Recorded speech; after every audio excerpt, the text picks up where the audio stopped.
Hello everyone and welcome to online lecture 4, which is Descriptive Statistics Day 2. Okay, so let's get right into things. I am going to do one small piece of review and then we'll press on. So last time we talked about the mean, the median, and the mode, which are three major descriptive statistics. They're all measures of central tendency or all ways to try and get at the center of a distribution. Okay. That's more centered. Okay. All right. So I want to review the surrounding rule one more time because I know that that does often cause some confusion. And again, I want to reiterate that this rounding rule is just for this class. It may not be the best rounding rule or the only rounding rule, but it is what we're going to use for this course. So the idea is to state your answers with one more decimal place of precision than is found in the raw data. Okay. So if we look at raw data of 2, 3, and 5, that's the raw data. First question is, how many decimals are there? 0. I see 0 decimals. Right? It's not like it's 2.4 or 3.85 or 5.712. There's 0 decimals here. That means I'm going to add 1 to 0 and get 1 decimal that I'm going to round to. So if I take the mean of 2, 3, and 5, I get 3.3333 repeating, and I'm going to round that to 3.3 because I want 1 decimal in my final answer. Similarly, or actually because the raw data are whole numbers, we round to the nearest tenth, and we only ever round the final answer. So if you then had to do something else with this data, let's say, okay, which will happen later on, then you would hold on to 4 decimals. So it would be 3.3333, and you'd hold on to that until the very, very last step. Then you would round to 1 decimal. Okay. Just for one more example, I ask, how would you round the mean of 2.0, 3.0, and 5.0? Okay. So once again, if you take that mean, you would get 3.33333 repeating. You'd get the same answer, right? Because we really haven't changed anything except for the decimal place. And then we would round that to 3.33. So as you can see, we would round that to 3.33 because we now have 1 decimal in our raw data, the point zeros. So we want 2 decimals in our final answer. Okay. All right, and as I said before, I won't be trying to do anything sneaky like have 2 decimals in one number and 3 decimals in another number or whatever. But if you were to ever see anything that sort of came up like that, the answer would be to simply go with the largest number of decimals and add 1. Okay? All right. Hopefully that's clear. If not, you can always ask questions in class. Okay, so like I said, we talked about the mean, median, and mode last time. So now let's compare these measures of central tendency. Which ones are better when? Now, I'll tell you to start off with that the mean tends to be the one that you most often use. Mean tends to be the one you most often use. So when do you use the others? Well, the median is better than the mean or mode as a representative value when a few extreme scores would strongly affect the mean, but not the median. And sometimes these extreme scores are called outliers. An outlier is an extreme value that is much higher or much lower than the others. So now, if you had the numbers 2, 3, 5, 7, 1,000. What we're saying is it's not the best process to add up 2, 3, 5, 7, and 1,000. Get your answer and then divide by 5. that would yield a number that was much higher in the hundreds that then would really be helpful. Okay. That's not really representative. So instead, I would encourage you to take the median in that case, 2, 3, 5, 7, 1,000. The median, the middle number, is 5. And that should seem to you like a more representative value. Now, none of these are perfect, right? And you're probably getting the feeling that there needs to be more than just these measures of central tendency, and don't worry, we are going to get there. Okay. Here's an outlier example.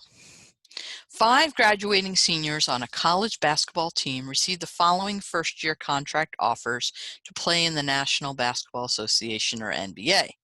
0 indicates that the player did not receive a contract offer. So we've got 5 seniors, and here's their contract offers: 0, 0, 0, 0, $3.5 million. Okay. So 4 of the seniors did not receive a contract offer. 1 senior did.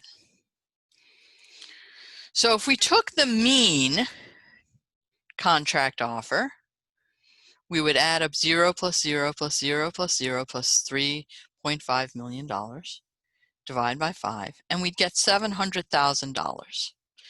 So is it therefore fair to say that the average senior on this basketball team received a $700,000 contract? I'm hoping that seems a little bit off to you, because that is a little bit of a biased or skewed, I'll say skewed result there. It's not really truly representative. It's not the best representative choice. A median or a mode, which would both result in 0, and I would encourage the median in this case because of that outlier, the median would be a better choice here. But the median and mode in this case are both 0. Right? The median because the central number is 0, the mode because the most common number is 0. Okay. So that's the issue with outliers. And when it's an outlier, you'd like to use the median. Okay. Now here's an interesting example. We have 1, 1, 1, 1, 1, 1, 99, 99, 99, 99, 99, 99. And I ask of you, what do you think? Mean, median, or mode?